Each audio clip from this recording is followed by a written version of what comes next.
Gauri Suryavanshi, S मराठीमध्ये आपलं स्वागत। वळूया आजच्या बातमीकडे।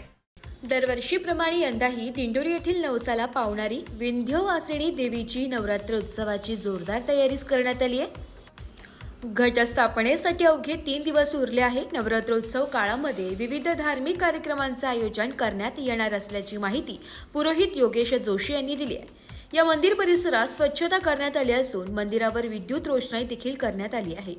नवरात्र काळामध्ये येथे यात्रा भरते। या काळात मंदिर ट्रस्टच्या वतीने आलेल्या भाविकांना पाणी व्यवस्था व अन्नदान केले जाते। रोज सकाळी संध्याकाळी देवीची नित्यपूजा व आरती होत असते।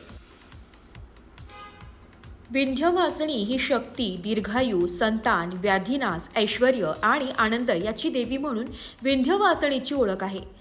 याशिवाय ही देवी अनेक कुळांची कुलदेवता असल्याने महाराष्ट्रातील हजारो भाविक नवरात्र काळात या देवीच्या दर्शनासाठी मंदिरात येत असतात।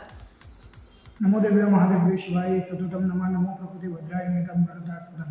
सालाप्रमाणे शारदीय नवरात्र उत्सव दिन 22 तारखेपासून सुरुवात होत होते। या काळामध्ये श्री विंध्यवासिनी देवी मंदिरामध्ये पहिल्या दिवशी घटस्थापना, महाभिषेक पूजा, अखंड दीप, सप्तशती पाठाने सुरुवात होते।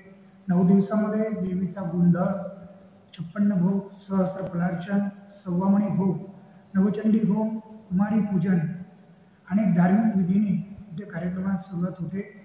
यामध्ये भक्तांची गर्दी असते भरपूर। मंदिर सुशोभित करण्यात आलेले आहेत सर्व।